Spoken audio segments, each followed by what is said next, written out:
अगर आप medical student हैं और पेशेंट से हिस्ट्री लेने गए हैं तो पेशेंट से बात स्टार्ट करने से पहले कुछ बातें आपके माइंड में होना जरूरी हैं। Hi everyone, this is day 2 of mastering the history taking. During history taking and physical examination always approach the patient from the right side. अगर आप एग्जाम देने गए हैं और एग्जामिनर के सामने आप लेफ्ट साइड से चले गए तो एग्जामिनर आपको फेल भी कर सकता है। So always approach the patient from right side. सबसे पहले आपने अपने मरीज की बात सुननी है, उसके बाद आपने हिस्ट्री कंप्लीट करने के लिए फर्दर क्वेश्चन पूछने हैं। अगर आपको लग रहा है कि पेशेंट इररिलेवेंट टॉक्स कर रहा है तो आप उसको जेंटल तरीके से इंटरप्ट कर सकते हैं। फॉर एग्जाम्पल, आपने पेशेंट से कहना है, जी बिल्कुल मैं आपकी बात समझ रहा हूँ, लेकिन इस वक्त मैं ये जानने की कोशिश कर रहा हूँ कि then you can add your required question. और आपने कोशिश करनी है कि क्लोज एंडेड या लीडिंग क्वेश्चन नहीं पूछने।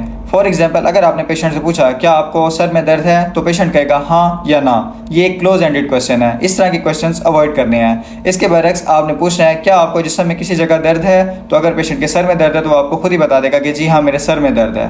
तो इसको कहते हैं एक ओपन एंडेड क्वेश्चन। आपने हमेशा ओपन एंडेड क्वेश्चन पूछने हैं। और जब आपको पेशेंट कुछ बता रहा हो स्पेशली डिजीज रिलेटेड, तो आपने उसको काल्मली और अटेंटिवली सुनना है ताकि पेशेंट को ये फील ना हो कि आप तवज्जो से उसकी बात नहीं सुन रहे।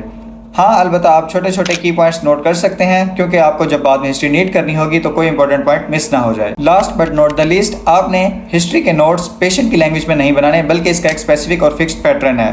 वो पैटर्न हम इंशाल्लाह नेक्स्ट वीडियो में डिस्कस करेंगे। तब तक के लिए अपना ख्याल रखें। अल्लाह हाफिज़।